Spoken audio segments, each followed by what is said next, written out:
Eu tenho uma palavra de Deus para abençoar a sua vida, a sua família, até os seus amigos. Eu quero pedir a você, convide as pessoas que estão aí no ambiente onde você está assistindo esse DVD.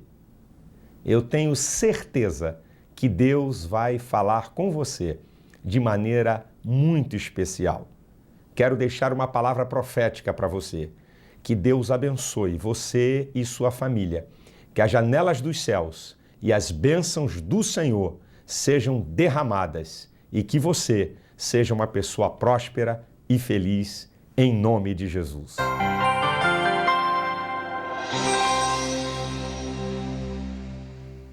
Nós estamos aqui no Templo da Assembleia de Deus na Penha, na rua Montevidéu, 1191, igreja que eu pertenço, cujo pastor está aqui, que é o pastor José Santos, que é o pastor desta igreja. E nós estamos aqui no domingo pela manhã da escola dominical. A verdade é que essa multidão que está aqui na escola dominical não está aqui porque eu estou pregando, porque se você vir qualquer domingo na Assembleia de Deus da Penha, de manhã, aqui está tudo tomado fora, classes de jovens que estão fora do templo, classes de crianças, e nós aqui fazemos classe única, porque o povo aqui ama a palavra de Deus. Isso é uma coisa muito importante. E porque esse povo aqui ama a palavra de Deus, você vai entender porque eles amam. Eles vão mandar um recado para você que está aí no Brasil. Eu vou fazer uma contagem e preste atenção do recado do povo da Assembleia de Deus na Penha, no Rio de Janeiro, para você que está no Brasil, na Europa, na África, em qualquer lugar que pegue esse programa. Olha aí, pessoal. 1, 2, 3, já. Você precisa aprender para crescer. É isso. Você precisa aprender para crescer, porque se você não crescer, vai virar medíocre. Esta que é a verdade. Eu quero trazer aqui uma palavra sobre um assunto bíblico, dos mais importantes. Eu quero falar sobre legalismo e liberdade cristã. Abra a sua Bíblia em Gálatas, capítulo 2. Nós vamos fazer algumas leituras da palavra de Deus. Gálatas, capítulo 2. Vamos começar pelo capítulo 2 de Gálatas.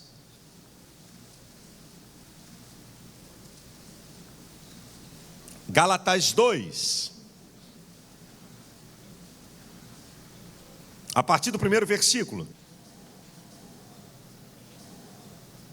Depois, passados 14 anos, subi outra vez a Jerusalém com Barnabé, levando também comigo Tito. E subi por uma revelação e lhes expus o evangelho que prego entre os gentios, particularmente aos que estavam em estima, para que de maneira alguma não corresse ou não tivesse corrido em vão. Mas nem ainda Tito, que estava comigo, sendo grego, foi constrangido a circuncidar-se. E isto por causa de falsos irmãos que se tinham intrometido e secretamente entraram a espiar a nossa liberdade que temos em Cristo Jesus, para nos porem em servidão, aos quais nem ainda por uma hora cedemos em sujeição, para que a verdade do Evangelho, você pode repetir isso aqui? Para que a verdade do Evangelho permanecesse entre vós, e quanto àqueles que pareciam ser alguma coisa, quais tenham sido noutro tempo, não se me dá. Deus não aceita a aparência do homem, e a esses digo que pareciam ser alguma coisa, nada me comunicaram. Capítulo 2, versículo 16. Agora vamos andar um pouquinho para frente. Sabendo que o homem não é justificado pelas obras da lei, mas pela fé em Jesus Cristo, temos também crido em Jesus Cristo para sermos justificados pela fé de Cristo e não pelas obras da lei, porquanto pelas obras da lei nenhuma carne será justificada. Gálatas capítulo 3, versículo 10 e 11. Gálatas capítulo 3, versículo 10 e 11. Todos aqueles, pois, que são das obras da lei, estão debaixo da maldição, porque escrito está: maldito todo aquele que não permanece em todas as coisas que estão escritas no livro da lei para fazê-la.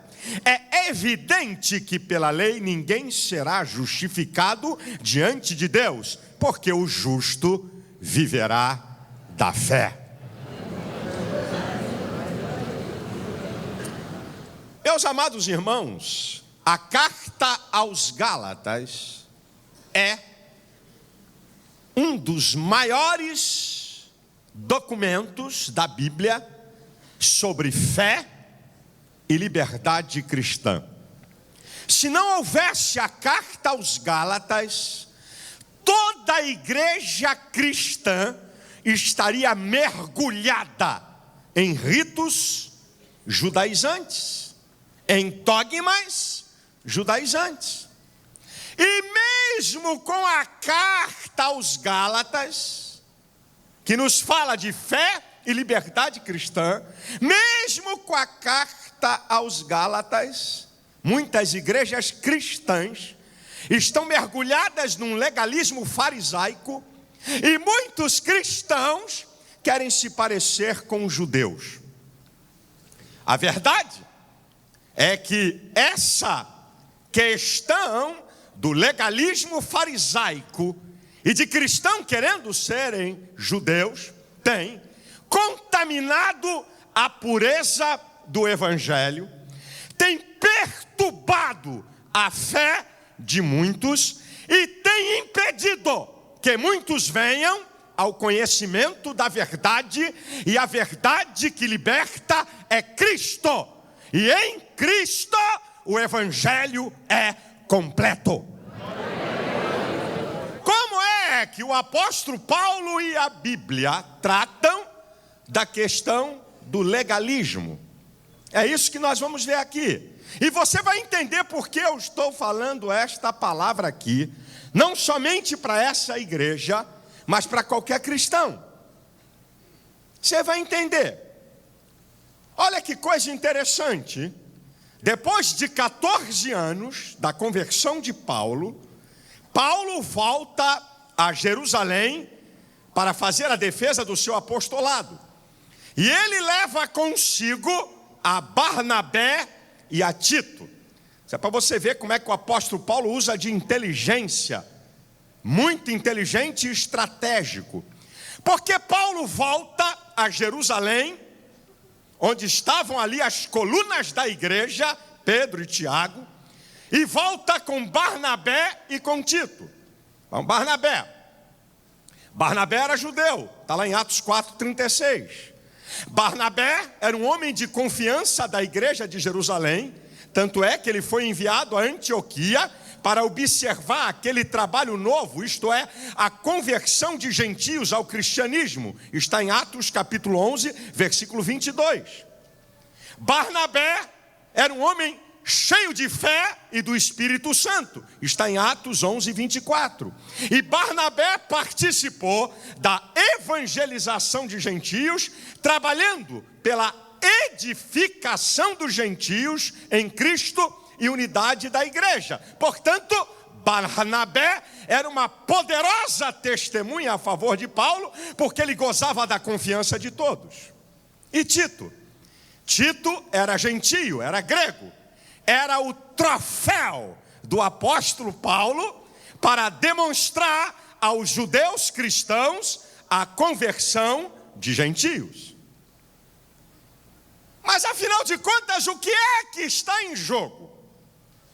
Afinal de contas, porque Paulo volta a Jerusalém para defender o seu apostolado e a sua pregação? O que é que está em jogo? O que está em jogo é o que está no versículo 5. A verdade do evangelho. E é por isso que eu estou pregando essa mensagem. É por isso que o Espírito Santo me impulsionou a falar de legalismo e liberdade cristã. Por causa da verdade do Evangelho. O que estava acontecendo? Os judeus cristãos criam que Jesus era o Messias, aceitaram a Jesus como Salvador, mas eles também tinham no seu bojo doutrinário a questão que tanto os judeus como os gentios tinham que obedecer à lei judaica. Os gentios tinham que participar da circuncisão como uma demonstração de obediência à lei judaica. Por isso que Paulo vai fazer a defesa do Evangelho. Porque mesmo os judeus cristãos que tinham aceitado a Cristo e que reconheciam Jesus como Messias, não queriam abrir mão do legalismo judaico. E aí Paulo vem e vem quente para fazer a defesa da verdade do Evangelho. Porque diz a Bíblia, e eu já li aqui nos textos, que pela lei ninguém será justificado. Está no versículo 16. Quando ele diz, sabendo que o homem não é justificado pelas obras da lei, mas pela fé em Jesus Cristo, temos também crido em Jesus Cristo, para sermos justificados pela fé de Cristo, e não pelas obras da lei, porquanto pelas obras da lei, nenhuma carne será justificada. Escute isso, meus irmãos. É uma verdade absoluta. Queridos pastores que estão me assistindo por esse programa, e povo de Deus, e quem está aqui nessa igreja, aguça o seu ouvido. A suprema revelação do Evangelho está em uma pessoa, Jesus Cristo, e não em um código de leis, rituais e costumes de denominação ou igreja evangélica.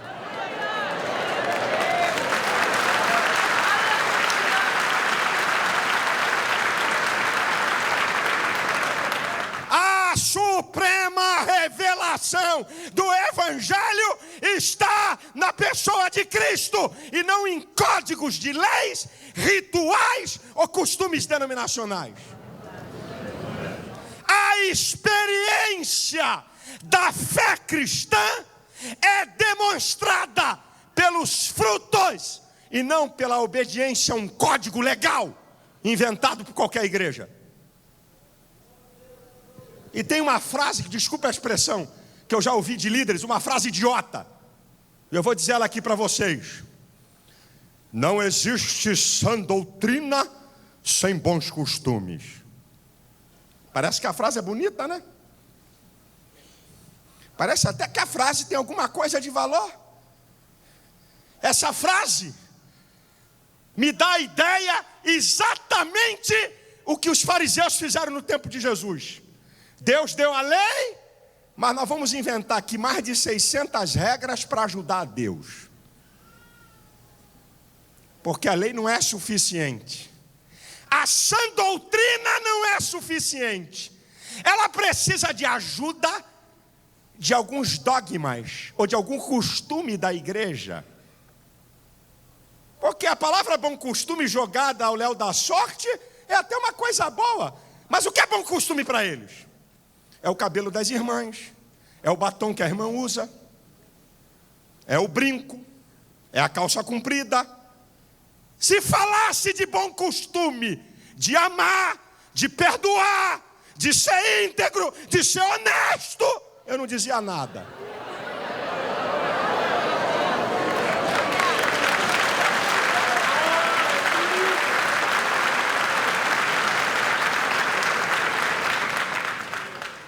E quando dizem que não existe sã doutrina sem bons costumes, eu vou na ferida e vou dizer a verdade. Eles colocam o costume na paridade da doutrina e eu provo. Porque tem crente excluído por causa de costume, e tem crente que não pode ter cargo na igreja por causa de costume. Então equipararam o costume à sã doutrina. E a sã doutrina não precisa de bengala, nem de muleta de denominação nenhuma. Ela tem um poder próprio da palavra de Deus e da revelação de Jesus.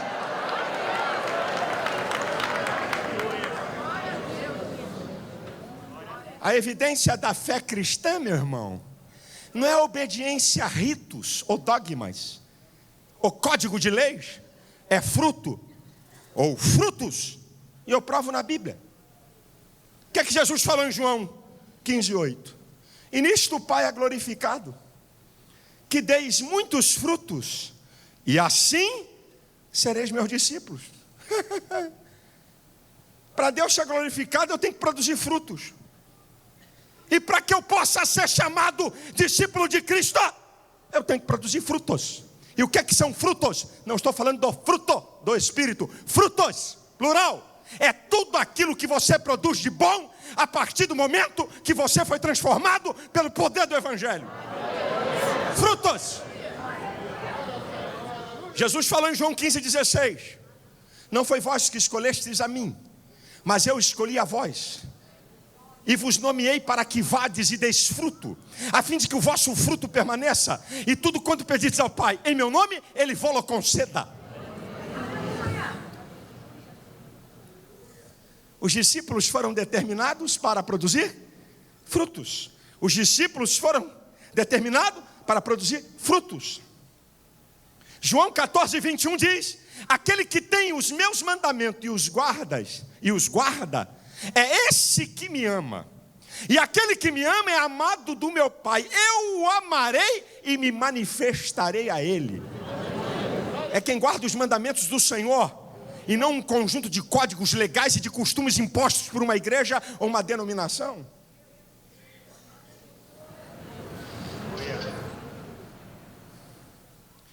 E aí você me pergunta, pastor, tem alguma diferença do legalismo de hoje para o legalismo do passado? A única diferença é o que obedecer e seguir. É só essa. Porque todos eles têm pataquada.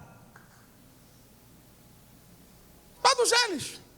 O legalismo só muda o que resolveram estabelecer para seguir. Você quer ver o legalismo de hoje? Vou te mostrar. Vou te mostrar as características do legalismo de hoje. Roupa. Deuteronômio 22:25. O negócio vai ficar bonito aqui até o final. Não desliga a TV não, meu filho, que é só o princípio. Fica ligadinho aí que você nem viu nada.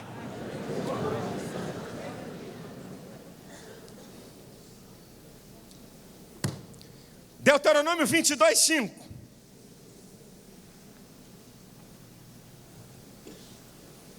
Abra aí, meu irmão.